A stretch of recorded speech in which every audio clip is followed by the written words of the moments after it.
Bonsoir mesdames et messieurs, bienvenue à la télévision Sangostar. Justement, comme vous êtes habitués, c'est le moment pour l'émission Le Désir d'Impact. Ce soir, on a un thème intitulé Le rôle de médias dans la prévention des discours de la haine.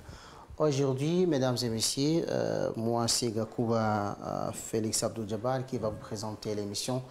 Mais je saisis cette belle occasion justement pour vous présenter nos invités ce soir. Nous sommes avec Albert Baudouin Tuizerimana, c'est le coordinateur national Pax Press. Mais merci bien pour votre présence ici dans le studio.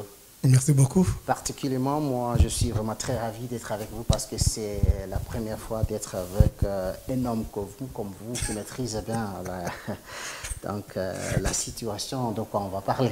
Merci des compliments et puis on va discuter, on échange, voilà. Absolument, oui. Je suis aussi avec M. Kanyana Kabare Bernard, c'est un journaliste et chercheur. Bienvenue aussi. Merci beaucoup. Je suis très heureux d'être de nouveau ici. C'est la deuxième fois avec vous, moi avec vous. Merci beaucoup. Eh bien, mesdames et messieurs, avant d'entamer le thème en soi, il faut qu'on puisse comprendre ce que ça veut dire le discours de haine, surtout en cas du Rwanda. Ça fait longtemps qu'on parle de discours de haine, juste avant le génocide.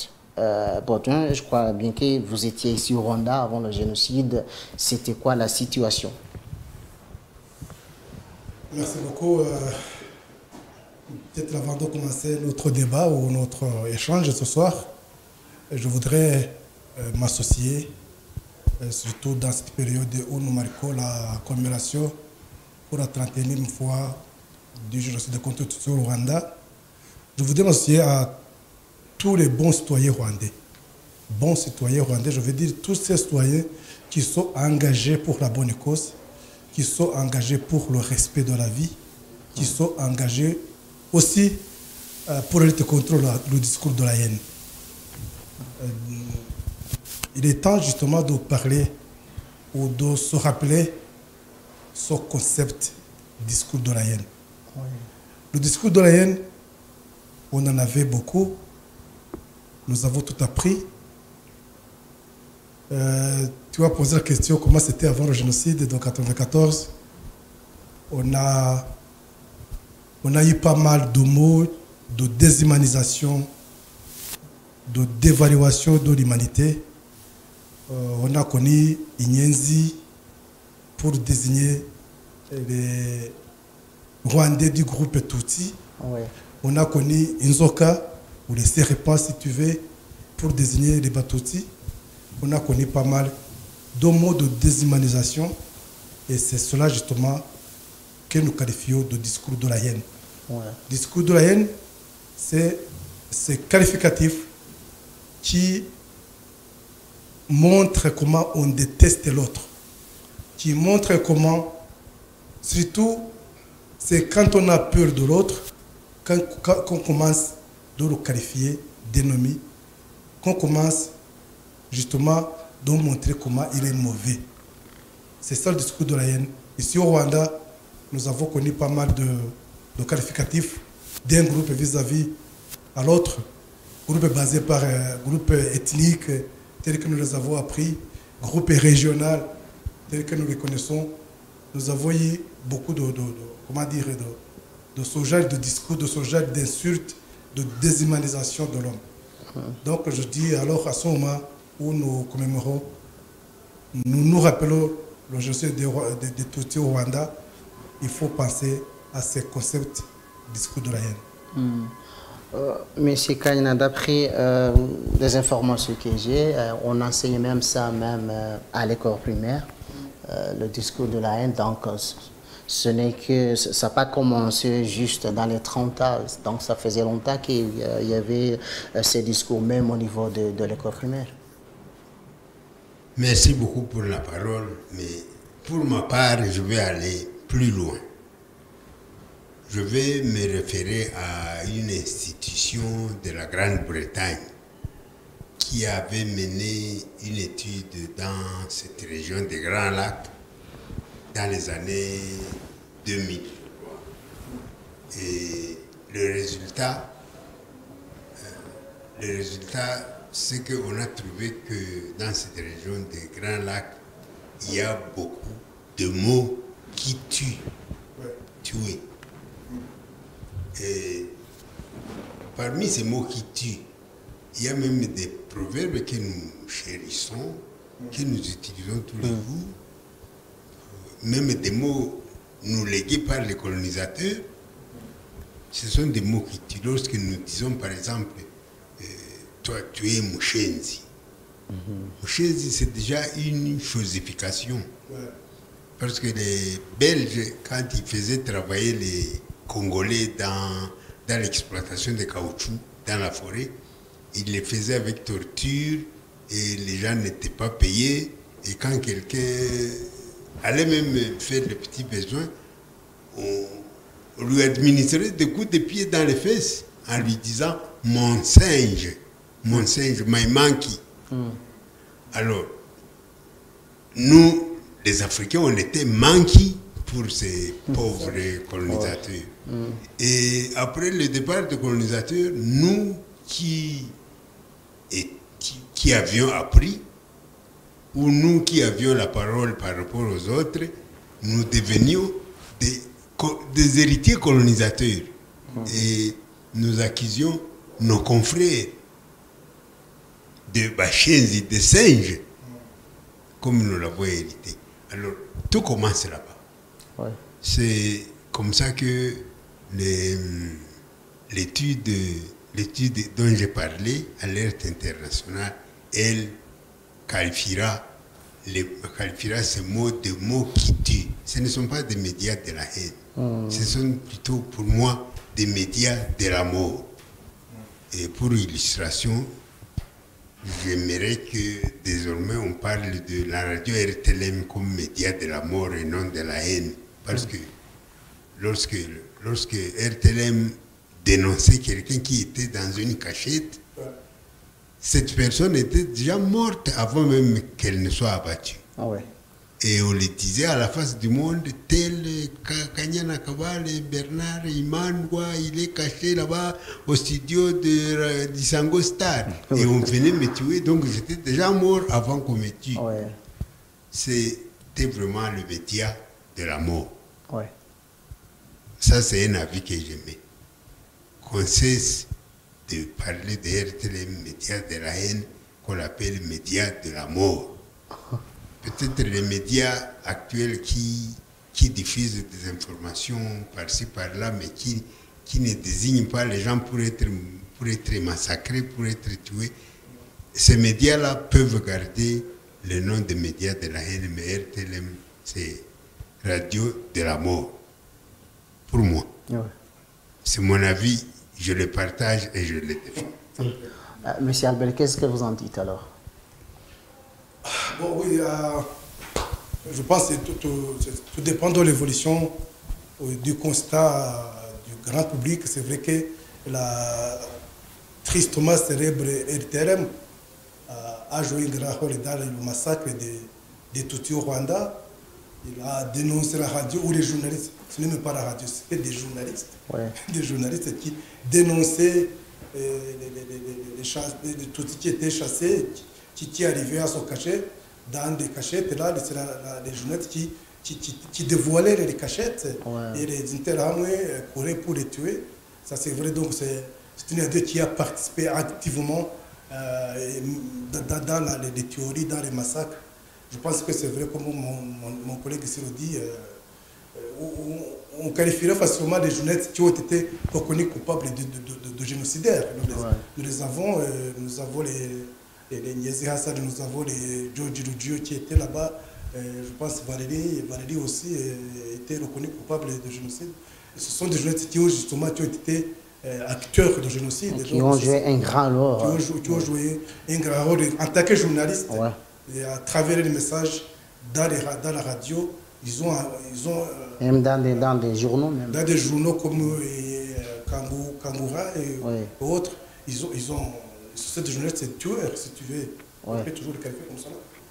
Alors, dis-moi, Abel, vous comme journaliste, comment percevez-vous des médias dans la propagation de la langage, de la haine pendant le génocide de 1994 perpétré contre les Tutsis?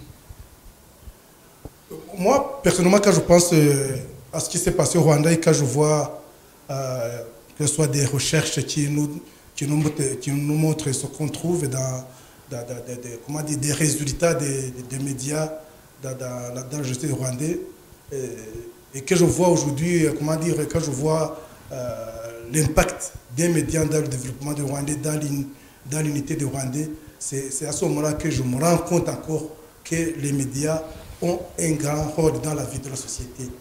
Les médias ont un grand rôle dans la vie de la société.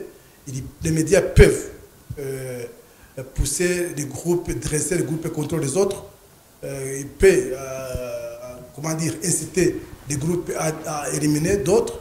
Tout comme aussi, comme nous le faisons aujourd'hui, de bons journalistes, je vais dire, comme nous le faisons aussi, nous arrivons à travers les médias aussi comment dire, à aider les gens comment dire, à se réconcilier, à vivre ensemble et à cohabiter. Donc je dis, alors les médias, c'est un grand rôle. À combattre l'adhésionisme. Excusez. À combattre le divisionnisme. Oui, à combattre le divisionnisme. C'est ça, les médias, quand il faut, les journalistes font le travail comme il faut, vraiment il faut avancer la société. Mais quand il faut l'inverse, ils détruisent la société. C'est ça que nous avons vu. Les journalistes, des mauvais journalistes ont contribué comment dire, à détruire notre société. Mais je dis souvent, et heureusement aussi qu'il y a eu des journalistes, qu'il y en a quand même, moi-même, j'ai connu comme des bons journalistes, j'ai travaillé avec comme des bons journalistes, qui ont su, comment dire, s'imposer, dire non, je ne partage pas cette idéologie, je suis contre, je fais mon travail de façon indépendante. Et nous en avons eu des bons journalistes qui nous ont servi d'exemple.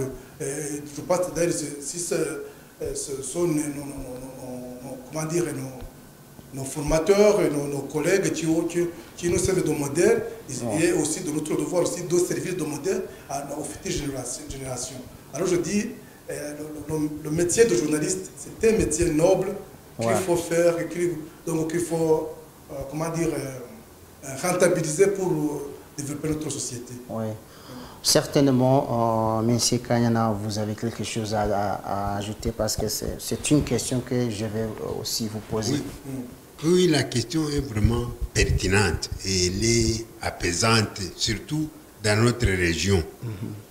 Et évidemment, lorsqu'il y a les médias de la haine, lorsque les médias diffusent des messages qui déplaisent ou qui créent des dissensions au sein des auditeurs, qui créent même des groupes armés, et surtout en République démocratique du Congo, il y a beaucoup de gens qui se sentent mal à l'aise, qui se demandent si réellement nous vivions encore dans un monde qui respecte la vérité. Et au lieu de se laisser déboussoler, certains gens décident de ne plus jamais ouvrir 90, je ne sais pas combien, et suivre seulement certaines radios. Et même à certaines radios ou certains journaux, ou même certaines chaînes de télévision, ils n'ouvrent que ce qui les plaît, que ce qui fait passer un message qui aille dans l'humanisation de l'humanité, même si aujourd'hui elle est en train d'être quasiment détruite. Et je vais donner ce que je crois être la cause. En fait, la communication, le journalisme dans le pays, c'est nouveau. Ce n'est pas venu avec l'anthropologie, avec la philosophie, avec les mathématiques. C'est nouveau. Et quand c'est venu de l'Occident. Et cet Occident-là, désormais, considère le meilleur journaliste comme celui qui fait passer la volonté politique, surtout dans les contextes actuels. vous trouverez, je suis vu dernièrement, un député européen de Strasbourg. Il a dit ceci. Retenez bien, ouvrez les guillemets. Il a dit que la turquoise avait été reçue à la frontière du Congo par la communauté internationale. Point de question. Je vais démolir cette affaire parce que je suis témoin. J'étais là. Ouais. Et il y a encore un journaliste, je crois un journaliste où je ne vois plus, qui en 1994, lorsque le génocide venait d'avoir lieu ici, à la radio France Internationale, dans les médias français, dans les journaux le soir, on écrivait des titres « Génocide rwandais » ou encore « Génocide du Rwanda ». Et nous, comme acolytes de ce journalisme occidental, puisque c'est ce journalisme que nous considérons comme modèle, on a avalé cru ce terme. Je me rappelle moi-même avoir écrit génocide rwandais dans un article dans Grand Lac Hebdo. Heureusement, par après, j'ai même failli me couper les doigts parce que génocide rwandais, c'est pas le Rwandais qui a été génocidaire ou qui a été victime du génocide. C'est le groupe. Quand il y a génocide, c'est que c'est un groupe qui est stigmatisé, qui est torturé, qui est malmené. Ce n'est pas les Rwandais qui avaient été massacrés par le génocide, c'est les Tutsis. Ouais. Alors nous avons vite, heureusement nous sommes dans un pays où il y a des penseurs, même des journalistes. Juste une semaine après, nous avons changé. On n'a plus jamais parlé du génocide rwandais, des génocides du Rwanda, des génocides... Comment ça encore? Mitterrand avait même dit que, oh, mais là-bas, c'est des génocides, ce n'est même pas important. Il ne faut pas s'en préoccuper. Un chef de l'État, alors que nous, on s'inspire de ces gens dans la démocratie, dans le respect des droits de l'homme, dans la diplomatie, même dans le port de cravate, nous imitons ces gens. Et pour combattre cette affaire des médias de la haine, je pense que nous devrions instituer même un organisme qui analyse ce qui s'est dit et qui diffuse un message qui soit apaisant et qui soit différent de ce qu'on dit. Et on pourrait par exemple chercher 15 ou 20 minutes à la télévision Isango Star TV ou à la radio Isango Star pour parler de cette affaire, parce que nous, on avale toujours cru tout ce qui vient de l'Occident. Ouais. Et tout ce qui vient de l'Occident actuellement n'est plus bon, parce que j'estime, et je ne suis pas prophète de malheur, mais je me dis que la civilisation occidentale est montée jusqu'à un moment donné, il est à l'apogée. Ouais. Il était à l'apogée. Maintenant, la civilisation, elle est en train de décliner. Et le regarde très bas là-bas, il va tomber au fond de la mer. Actuellement, quand on voit comment ça se passe, en tout cas, on tolère beaucoup au nom de la démocratie. Alors, Albert, qu'est-ce qu'il faut faire justement pour combattre cette idéologie? Je dirais que d'abord, il faut nous décoloniser. Nous avons le concept aujourd'hui de la décolonisation, surtout dans la société civile. Nous utilisons ce terme, ce concept pour, commencer à penser à faire vivre ou à faire notre mission sans toutefois compter sur les aides de l'extérieur. La décolonisation, c'est le concept que nous utilisons dans ce sens. Mais aujourd'hui, comme l'a dit Bernard, je crois qu'il est vraiment temps que nous, journalistes, nous commencions à réfléchir sur la façon de faire journalisme avec intérêt à nos citoyens, à nos concitoyens. Cela, je vais dire, il y a ce que nous appelons la responsabilité sociale du journaliste. Il en faut pour tout le monde. Puisqu'aujourd'hui, tout le monde devient journaliste. Nous avons des journalistes professionnels comme vous, comme nous. Nous avons des journalistes citoyens qui propagent des informations, qui diffusent des informations au niveau bas de notre société, au Moutougou, Cellure, district. Aujourd'hui, les grands médias, nous avons les réseaux sociaux, tout le monde est journaliste. Donc, il nous faut que chacun puisse s'imprégner de son concept de responsabilité sociale. C'est-à-dire, la responsabilité sociale exige à chacun de penser d'abord à l'impact de son message qu'il va véhiculer. Qu'est-ce que mon message va produire comme impact sur mes concitoyens? Qu'est-ce que, si je dis Gakuba, il est bon journaliste, qu'est-ce que ça va donner? Si je suppose, si Gakuba il est mal vu dans son quartier, il ne l'embrousse pas le tout ça. Et si je dis qu'il est bon, il faut commencer à savoir est-ce que vraiment tout le monde va passer. Il faut qu'il soit exemplaire lui-même. Voilà, il faut qu'il soit exemplaire. Donc je dis la responsabilité sociale, c'est ça l'une en tout cas des bases qui nous aiderait à comprendre le journalisme qu'il nous faut. Ouais. Puisque nous avons appris les adages que nous avons pris dans le journalisme, quand le chien mord l'homme, ce n'est pas une information, l'information c'est quand l'homme mange un chien. C'est ça. Voilà.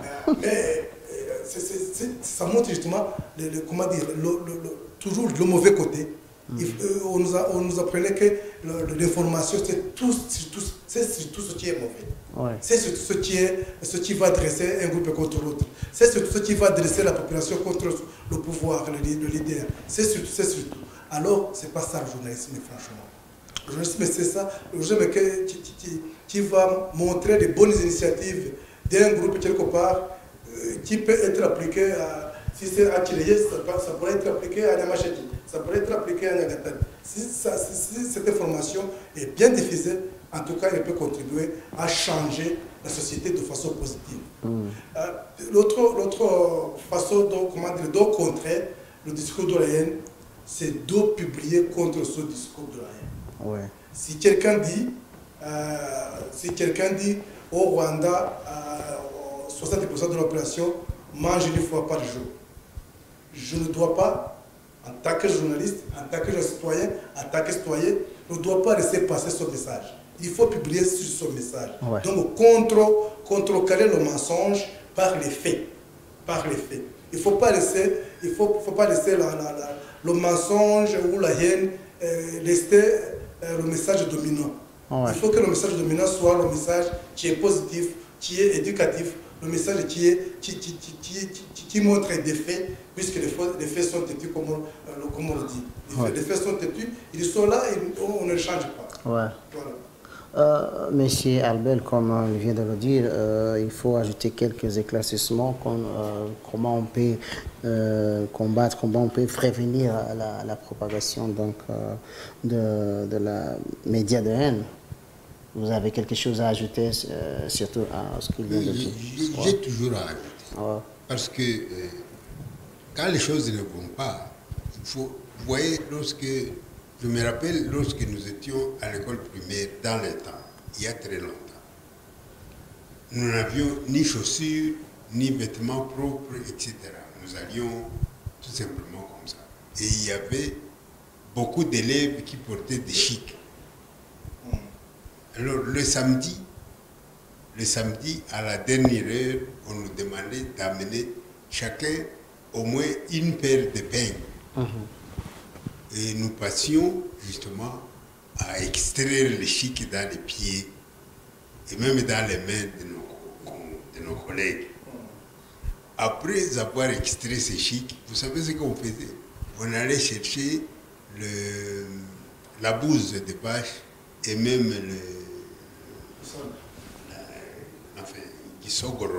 il n'y a pas d'équivalent en français. Et on mettait dedans. Nos collègues là-bas souffraient beaucoup, mais on leur disait, pour combattre cette affaire, il faut vous laver. Baignez-vous. On traverse beaucoup de rivières pour aller à l'école. chaque rivière que vous traverserez, entrez dedans et passez 5 minutes en train de vous laver. Ouais. Et puis vous continuez. Vous trouvez une autre rivière, plongez dedans et faites la même chose. Et lavez. Alors, je vais faire un parallélisme. Pour ce qui concerne les messages de haine, d'abord nous, les professionnels des médias, nous devrions être comme des Messi, de Ronaldo, de Mbappé sur terrain. Tout le monde connaît ces gens-là. Presque ils jouent très bien. Absolument. Presque tout le monde les connaît. Moi, je globalise, mais beaucoup de gens au monde connaissent ces gens. Ces gens-là sont excellents au football. Alors, nous-mêmes, professionnels des médias, est-ce qu'il n'y a pas moyen de chercher à être très excellents comme Ronaldo, comme Mbappé, comme Messi, etc., dans les médias et servir d'exemple pour les autres? Ça, c'est la première question. Deuxième question. Est-ce que l'environnement, le contexte socio-économique dans lequel nous travaillons, il est favorable à cette excellence? Ça veut dire, je vais dire ceci. Personnellement, je ne suis plus salarié, ça va faire 25 ans, je crois, ou 20 ans. Et même ceux qui sont au travail, je plains beaucoup les employeurs qui payent très mal les professionnels des médias ou qui ne versent pas leur salaire à la fin du mois. C'est une façon de clochardiser les journalistes et d'éviter qu'ils soient ce Mbappé ou ce Messi. Ah oui. Moi, je me dis que c'est ça. Est-ce que nos responsables des médias peuvent nous aider à créer des Mbappé, des Messi, des Ronaldo parmi les journalistes en payant bien? Ça, c'est un élément qui pourrait aider à combattre la haine à travers les médias. Et en combattant la haine, on combat aussi la mort. Alors, d'autre part, il y a une chaîne de misère psychologique qui part de l'ignorance. Après, l'ignorance génère toujours la peur. Lorsque moi, je ne connais pas le président de Haïti, même s'il est sérieux, je vais seulement avoir des présomptions qu'il doit être mauvais, qu'il doit être pauvre. Alors, à partir de mes idées, à partir de mon ignorance, je vais commencer à haïr cet homme-là. Ouais. Et en le haïssant, je vais arriver, non, je le crains, et puis je le hais, et après je peux aller jusqu'à la violence. C'est peut-être un exemple éloigné que je donne, mais si par exemple, vous voyez, il y a deux personnes. Il y a un garçon et une fille. N'est-ce pas? Ils sont en âge de se marier. Le garçon ne connaît pas la fille, alors que la fille pourrait l'aimer. Puisque le garçon ne connaît pas la fille, il va la dépasser au sortir de la messe de dimanche. Il va passer comme s'il n'avait pas vu la beauté de la fille. Et la fille risque d'être frustrée. Mais si ce monsieur-là avait su qui était cette fille-là, il aurait au moins pris soin, par courtoisie, de dire bonjour, de donner même quelques mots de courtoisie, et ce serait le point de départ des relations. Si vous permettez, Bernard, nous avons le concept justement, comment dire, de connaissance de l'un de l'autre. Puisque nous disons, surtout dans Pax Express, avec nos principes que nous avons, dire sans nuire, montrer sans choquer, nous avons l'explication qui dit, quand tu ne connais pas quelqu'un, souvent tu le considères comme un ennemi. Quand on ne se connaît pas, on se considère comme des ennemis. Et c'est là alors où intervient le travail des journalistes. nous avons le devoir et l'obligation de faire connaître des gens des autres. Ouais. Et comment les faire connaître de bonne manière, de bonne façon. Puisque nous avons aussi les concepts que tu as mentionnés de globalisation. Donc on prend un grand groupe, on les met dans un même problème. Dans un même panier. Dans un même panier. Je voyais là, dénouement, il y avait une vidéo qui a circulé beaucoup sur les réseaux sociaux. Et ça doit être d'une école primaire au Congo, en île de Congo, où les petits gamins là, les bambins, qui chantent.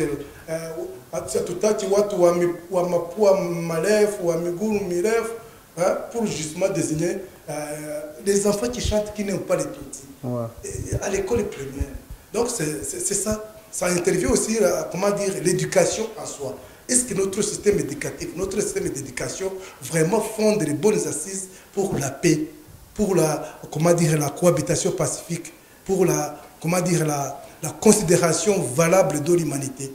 Puisque là, quand un enfant de 8 ans, 7 ans, on lui apprend qu'un Tutsi, donc quelqu'un de haute taille, il est de cette ethnie qu'on doit, une ethnie qu'on doit éliminer, et l'enfant va grandir avec cette éducation. Donc aussi, il est temps que nos leaders qui mettent en place les politiques d'éducation puissent vraiment penser à ce que la lutte contre le discours de la haine intervient à bas âge. Comme vous avez toujours la parole, est-ce que, dis-moi, est-ce qu'il n'est pas temps qu'on commence même à introduire les cours, surtout au niveau primaire, comment on peut commencer à prévenir le discours de haine au niveau de l'école primaire? Qu'est-ce que vous en pensez? Oui, nous, c'est déjà une recommandation que nous avons depuis un certain temps, puisque d'abord, ça concerne en soi ce que vous appelez l'éducation aux médias et à l'information. Media and Information Literacy, comme on le dit en anglais. Yes. Media and Information Literacy. C'est un concept aussi qui est beaucoup plus développé aujourd'hui, surtout par l'UNESCO, qui dit qu'il faut commencer d'abord à intégrer des cours d'éducation aux médias pour que les enfants commencent à bas âge à comprendre que tout ce qui est dit par tous les journalistes n'est pas toujours vrai. Ouais. Il faut qu'ils arrivent justement à avoir ce que nous appelons la pensée critique, à dire voilà, si c'est Albert qui a dit, oui, Albert est journaliste, d'accord, mais il faut que je vérifie. Ouais. Il faut que je recoupe l'information donnée par Albert avec l'information donnée par les Gakuba, avec l'information donnée par les Kanyana. Comme ça, un enfant de 10 ans, 12 ans, 13 ans peut le faire. Ouais. Il peut le faire s'il est bien éduqué. Ouais. Alors, introduire ce principe d'éducation aux médias et à l'information, ça peut aussi ça peut aussi avoir une sous-section d'éducation à la bonne citoyenneté, si je peux le dire. Bonne citoyenneté, c'est-à-dire les gens qui luttent contre le discours de la haine, les gens qui luttent contre la déshumanisation ou la dévaluation de l'homme, les gens qui considèrent les autres comme les ayants droit à la patrie, à la société. C'est une éducation aussi. Donc l'éducation, notre système d'éducation, surtout je parlais de la région de Grand-Lac, doit aussi se décoloniser. Ouais. Doit se décoloniser parce que nous avons toujours les curriculums là qui ont été mis en place. Je m'excuse par les colonisateurs. Aujourd'hui, on apprend toujours l'histoire de la civilisation romane, la civilisation égyptienne.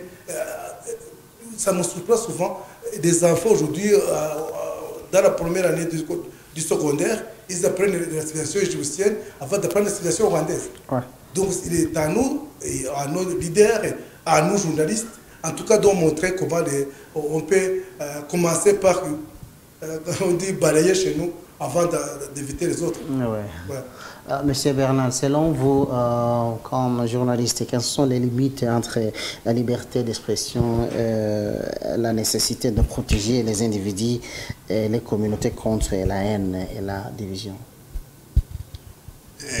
D'abord, décortiquons ce terme liberté d'expression. Tout le monde peut s'exprimer. Et quand on s'exprime, on dit même en latin nemo dat quod non habet. La source ne donne que ce qu'elle contient. Lorsque quelqu'un s'exprime, il va s'exprimer avec ce qu'il a en lui, c'est-à-dire son éducation, sa formation, ce qu'il a vu autour de lui, les parents, l'école, la société, etc. Il est libre de s'exprimer, mais il ne doit pas dire n'importe quoi. Il nous faudrait qu'on contextualise cette liberté d'expression selon la patrie. Prenons le Rwanda. Dans ce pays, la liberté d'expression, c'est comme une épine dans la chaussure de la marche de la société rwandaise. Je crois que ça, il faut mettre de côté, tout à fait. On ne peut jouir de cette liberté d'expression que quand on veut construire avec les autres. J'ai même dit hier en commémoration dans une réunion où nous étions, on nous a demandé chacun de donner une idée. Je suis parti de la télévision rwandaise, TV. Ouais. Vous voyez que quand vous la suivez, si par exemple vous êtes au village, vous avez votre télévision, vous avez une antenne, mais vous n'avez pas les chaînes Canal+. Le président de la République est en train de donner un discours éducatif. Parce que même l'éducation dont nous parlons à l'école de cours, c'est en famille, c'est dans la société, c'est à l'école, c'est à partir de ce que nous écoutons. Quand le président parle, il arrive à un point où il devrait donner une bonne idée. La TVRCT, elle devient noire. C'est un obstacle au droit à l'information et c'est même un obstacle à la liberté d'expression parce que vous allez exprimer partiellement par rapport au morceau que vous avez saisi. Alors j'ai demandé hier, comme le pays, il est quand même plein de succès, on est parvenu à arrêter les génocides. On est parvenu à arrêter les Abachengezi. On est parvenu à arrêter d'ailleurs récemment les attaques à Goma. Ouais. On a capturé les bombes dans une sorte de Gatukuru. Ouais. On les a capturées. Ouais. Pourquoi la TV ne peut pas être au même niveau que Radio France Internationale, que la télévision TV5, que la chaîne CNN. C'est-à-dire que même dans les fins fonds du village, tout le monde voit la télévision comme si il avait une chaîne Canal+. Ce serait un point de départ pour informer tout le monde. Et à travers la télévision, alors, on pourrait même organiser des émissions d'éducation, sensibilisation à ce que vous venez de dire là, c'est-à-dire à savoir critiquer l'information, à savoir vérifier, à savoir distiller tout ce qu'on reçoit sur le téléphone, parce que sur le téléphone ici, il y a beaucoup de poison.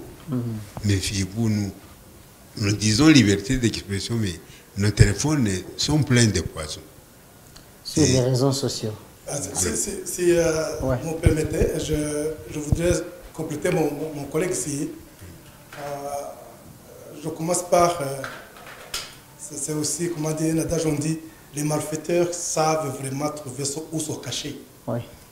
Et ici, dans ce qui concerne le discours de la haine ou discours de divisionnisme et tout ça, les gens qui propagent ces messages ne doivent pas se cacher derrière le concept de liberté d'expression. Oui. En aucun cas. Parce que dans le droit, nous avons ce que nous appelons les droits absolus et les droits relatifs. Ouais. Et eh bien, la liberté d'expression n'est pas un droit absolu. Parce que dans le droit absolu, nous avons le droit de ne pas d'être d'abord reconnu comme une personne devant la loi. Ça, c'est absolu. Nous avons le droit de ne pas être torturé. Ça, c'est vraiment absolu. La personne humaine ne doit pas subir de torture. Mais quand nous parlons des droits relatifs, c'est là où nous trouvons la liberté d'expression. Parce que c'est un droit ou c'est une liberté qui peut connaître des limites. Des limites. On te dira par exemple, disons par exemple ici au Rwanda, tu ne vas pas dire, moi je n'aime pas les Hutus ou les Tutsis et tout ça, parce que je jouis de ma liberté d'expression. On n'a pas ce concept aujourd'hui, parce que la politique a mis des limites sur cette liberté. Tu ne diras pas par exemple aux musulmans, je vais entrer dans l'église et chanter avec mon cochon, tout ça, alors que c'est le musulman. Ça, c'est une liberté qui est déjà limitée. Donc, la liberté d'expression, c'est une liberté qui connaît des limites quand, d'abord, il faut éviter de dresser les gens contre les autres, de semer la haine, de semer les divisions. Ce sont des limites qui sont déjà mises en place par cette loi. Donc, les gens qui divisent, qui propagent la haine à travers les discours, ils doivent connaître que ce n'est pas un droit absolu, comme ils le disent. Ici, j'ai une question très pertinente même. Avant même de vous donner la question. Excusez-moi, je vais d'abord ajouter ici. Vous avez fait mentionner le mot droit. Est-ce que vous savez que si vous regardez de très près, cet Occident dont je parle nous a manipulé, nous a quelque peu déboussolé en parlant des droits. On a même distingué ces droits. Ils viennent de parler des droits à la vie. C'est un droit civil et politique. Mais parmi les droits économiques, sociaux et culturels, il y a aussi les droits à pouvoir manger au moins 3 fois par jour. Les droits à un salaire, les droits, etc., etc. Alors, comment on peut privilégier les droits civils et politiques et laisser les droits économiques de côté? Ça, on nous a initiés. De sorte qu'aujourd'hui, vous verrez au Congo, par exemple, un député qui touche 21 000 $. Alors que l'enseignant, par mois, alors que l'enseignant touche 80, 120 ou 200 $ par mois. Et ils vont sur le même marché. Est-ce que finalement on pourrait dire droit civil et politique, droit à la vie, mais je n'ai pas droit à sortir de la pauvreté? Vous comprenez les dilemmes dans lesquels on nous a placés. On nous a placés dans des catégorisations que nous ne savons pas maîtriser. Alors, est-ce que vous savez que être réceptif au message de la haine, c'est fonction de la pauvreté aussi? Je donne un seul exemple. En 1900, d'ailleurs, dans les discours du ministre de Minouboumou, c'est passé hier. Lorsqu'il y a eu expulsion des Tutsis en 1959, dans les années qui ont suivi jusqu'à l'indépendance et même après, on a même dit, même les propriétés de ceux qui sont partis, prenez, arrachez. C'est à vous, ils n'ont plus droit à rien. Et c'est cette idée-là qui fera que même en 1982, lorsque les FPR avaient demandé de revenir paisiblement au pays, la politique rwandaise a été embarrassée parce que en faisant venir ces gens, on venait créer des conflits liés aux propriétés arrachées. Oui, parce que le droit à la propriété, c'est un droit absolu. Voilà. Le droit à la propriété est un droit absolu, mais vous n'avez plus droit à votre terre, à la terre de vos ancêtres. Et on vous dira, notre verre d'eau est plein d'eau. De sorte que si vous y mettiez une autre goutte, ça va se déverser. est-ce que ces gens-là ne savaient pas qu'on pouvait construire des étages comme c'est plein dans Kigali aujourd'hui? Et certains niveaux des étages ne sont même pas occupés. Oui, c'est ça. Ça veut dire que le Rwanda aujourd'hui est encore capable de recevoir 14 millions d'autres personnes dignes et on vivra ensemble. Vous voyez un peu? C'est-à-dire à partir d'une ignorance, on arrive à la peur, on arrive à la haine et on arrive à la violence. Ouais. Et notre société, en tout cas, ça mérite reposer encore des bases solides. Parce que nous avons des bons principes. Quand je pense à une chanson de l'artiste rwandais Rugamba Sipiriani qui dit umuntu ni nkundi mba muroga agatsiko kagenewe kuba inyuma. L'homme est égal à l'autre, il n'y a pas un groupe à rester derrière. Donc c'est-à-dire ce sont des vertus que nous avions, ce sont des valeurs qu'on a mais qui ont été détruites par l'extérieur, si je veux dire. Mais il est alors de notre devoir aujourd'hui de refonder tout ça. Excusez-moi, nous les avons pris, les valeurs ancestrales dont vous venez de mentionner dans la chanson du brave Cyprien Rugamba. Nous les avons désormais prises comme nous prions la Vierge Marie. On dit je vous salue Marie et on termine en pensant à un diable. C'est ça. On pense au diable et on dit je vous salue Marie. On dit, faites, les prêtres vous disent, faites ce que je vous dis et non ce que je fais. Où est-ce que cela existe? Vous êtes parents, vous allez vous comporter différemment par rapport au discours que vous devriez aux enfants. C'est ça justement les droits qu'on nous a appris, parce qu'ils n'ont pas appliqué ça. Nous donc les héritiers ne peuvent pas appliquer ça. C'est notre société qui s'effondre. C'est vraiment dommage. Alors, le commentateur, vous pouvez poser la question. Dis-moi, en tant que journaliste, quelle est votre responsabilité, surtout dans la couverture des événements sensibles comme le génocide ou les conflits actuels en RDC? On fait juste d'éviter de nourrir la haine ou les stéréotypes. Merci beaucoup. Il m'est souvent difficile de parler de travail de journaliste. Car aujourd'hui, moi, je dirais que je suis responsable d'une organisation, oui, des médias, avec les principes qui devraient inspirer pas mal de gens. Dans Pax Press, mon organisation, nous avons 4 principes directeurs qui nous guident, qui guident notre travail. Nous avons un principe, j'aime souvent les mentionner, nous avons un principe qui dit dire sans nuire. Dire sans nuire, si on arrive vraiment à appliquer ce principe, dans la période comme aujourd'hui, dans la période où le Rwanda commémore pour la 31e fois la justice contre le Tutsi, dans la période où les relations entre les pays de la région du Grand Lac, le Rwanda, le Burundi, le Congo, les relations ne sont pas au bon fixe, c'est un principe qui peut guider les journalistes pour faire le travail et informer. Parce que là, dire sans nuire, ça nous demande de pouvoir informer, de pouvoir présenter des faits, de pouvoir, chercher ce qui peut unir les autres. Et nous avons notre principe qui dit dénoncer sans condamner. Dénoncer sans condamner, chez nous dans Pax Press, nous disons, le journaliste a le travail de montrer des faits. Rien que ça. Le commentaire est très sacré, comme nous le disons.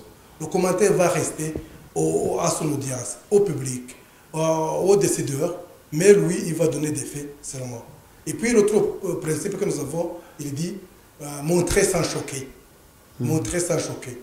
Quand je vois les messages qui circulent dans les réseaux sociaux aujourd'hui, quand je vois les insultes qui circulent dans les réseaux sociaux aujourd'hui, quand je vois comment le format Twitter X aujourd'hui est devenu une plateforme de contre-attaque d'insultes, des citoyens contre d'autres, des citoyens contre les leaders, je me dis, il est temps que les gens repensent encore à montrer sans choquer, à montrer la bonne image. Et puis le 4e principe de Pax Press, il dit informer sans décourager. Informer sans décourager, c'est arriver à montrer les bonnes initiatives, arriver à montrer les gens qui luttent contre la haine, qui luttent contre le discours de la haine, les gens qui comment dire, qui sèment les semences de la paix aujourd'hui. Il y a pas mal de bonnes initiatives qui restent dans l'obscurité, alors que nous, journalistes, nous devrions comment dire, dévoiler ces initiatives pour les mettre au grand public. Donc, je me dis, ces principes, ces 4 principes, bien appliqués, ça peut aider les journalistes à faire le travail d'information indépendante pour qu'ils puissent comment dire, éclairer tout le monde, qu'ils puissent aider les gens à prendre les décisions étant informés. Oui, Monsieur Bernal, j'aimerais vous poser cette question. Le conflit en RDC est complexe avec des implications régionales et internationales. Avez-vous observé des similitudes entre la couverture des événements en RDC et celle du génocide de 1994 contre les Tutsis au Rwanda en termes de narration, de manipulation et de l'information ou de la stigmatisation d'une communauté? Merci. Mais avant de répondre à votre question, je voudrais compléter mon confrère ici. Oh, voilà. Les 4 principes de Pax Press sont très admirables. Ils sont normatifs et ils sont même adaptés à notre contexte ici. Mais alors, je reviens derrière. Pax Press travaille en communication. Et la communication, nous l'avons héritée de l'Occident. Vous trouverez qu'aujourd'hui, lorsque la correspondante de France 24, pardon, de RFI, à Kinshasa, on lui demande de rapporter ce qui se passe à Walikale, c'est à 2000 km de l'endroit où elle se trouve. Alors, elle chavire en l'air, elle les ramasse par-ci par-là, elle les raconte, et les mots lui échappent, de sorte qu'elle va dire, elle va prononcer les mots qui tuent. Ouais. Je me dis que actuellement, il faut faire très attention en communication. Oui, il faut faire grande attention parce que, comme tu dis, il y a des mots qui tuent, mais nous avons justement dans nos principes dire sans nuire, nous avons aussi un adage qui dit des mots et des images tuent. Voilà. Des mots et des images tuent. Nous avons connu des images qui ont fait tuer des groupes de gens. Vous vous rappelez comment dire, le journal français là, c'est quoi encore? Non, il y a le journal là, qu'on a brûlé là, les bureaux, tout ça. C'est... Le mot m'échappe. Vous rappelez aussi de la caricature contre... Dans la ville de Paris. Oui, la caricature là contre Mahomet en Suède, ça a fait aussi des morts. Voilà, donc le travail du journaliste demande vraiment l'examen de conscience. L'examen de conscience. Penser à ses concitoyens, penser à son public. Parce que je dis, je trouve un breaking news, je vais faire le breaking news, mais par après, si je fais le breaking news et qu'au Rwanda, ça commence à se tuer. Pour quelle raison? Pour quelle raison? C'est ça le journaliste, ça demande d'examen de conscience. Je me dis souvent, c'est avant-hier que je discutais avec un journaliste, aujourd'hui, tu vois, le breaking news avec les réseaux sociaux, il faut qu'on arrive à vendre, il faut qu'on arrive à faire de l'argent. Mais je dis, si tu vas commencer à faire de l'argent sur la mort des gens, il faut aussi pas mourir sans manger cet argent. Donc, ça nous demande d'être vraiment très, très consciencieux. Très prudent même, de savoir pour terminer ce point de vue-là, c'est pourquoi aujourd'hui, les médias en Occident s'attaquent au Rwanda spécialement. Bah oui, c'est ça. Et la Belgique, vous savez qu'elle se trouve à quelques kilomètres d'ici, à Kindu. Elle est basée là-bas. Elle serait même basée à Kisangani. Et on se demande pourquoi elle vient au moment où Sadek est en train de partir, au moment où il y a des tentatives de négociation. Pourquoi il vient? Il vient pour diviser. Et pourquoi il vient après avoir influencé l'Union européenne pour prononcer des sanctions contre le Rwanda? Alors, nous, excusez-moi, nous, hommes des médias, lorsque nous devons réagir contre cette façon de faire, nous n'avons plus à suivre les règles normatives comme annoncer sans dénoncer, etc., etc. Il faut vraiment contre-attaquer la Belgique. La Belgique, elle est responsable de beaucoup de choses dans ce pays. Il faut présenter des faits, oui. Il faut présenter des faits. Il faut présenter des faits, mais aussi s'attaquer à sa façon de faire. Oui, des faits, nous en avons. Je vais donner une sorte de répertoire historique. Est-ce que vous savez que le génocide de 1994 n'aurait pas pu avoir lieu s'il n'y avait pas eu les Ibuku en 1931? Ouais. Vous savez que le génocide... C'est une sorte d'identité. Oui, les identités. Ouais, avec mention ethnique. Oui. Or, nous en étude de projet, nous considérons que les projets, ce n'est pas seulement l'exécution au champ pour cultiver le soya et le maïs.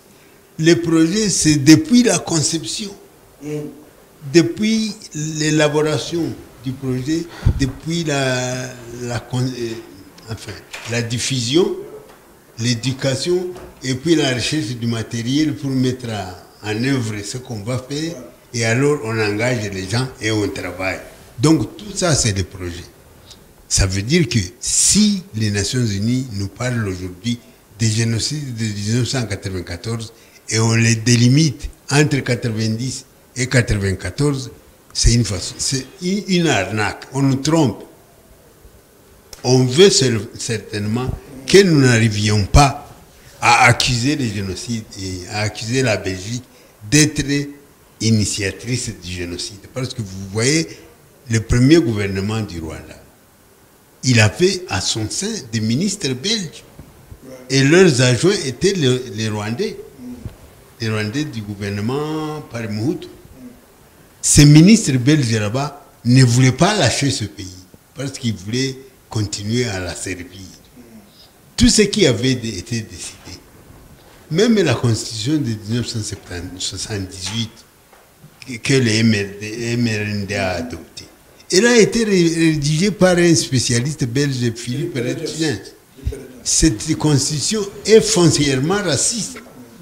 Pourquoi? Justement pour préparer la route vers le génocide.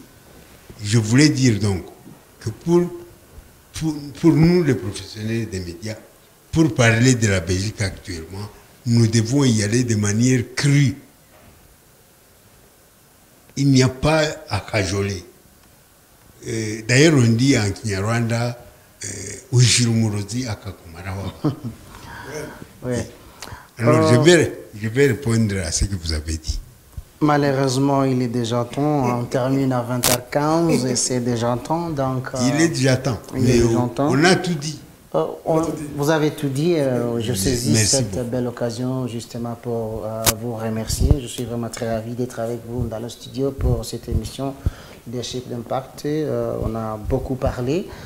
Merci beaucoup, M. Bernard, M. Albert. Merci beaucoup et bienvenue pour notre émission à la prochaine. On est ensemble. On est ensemble. Moi, c'est Gakuba Félix Abdoujaban qui vous a présenté l'émission. Bonne soirée.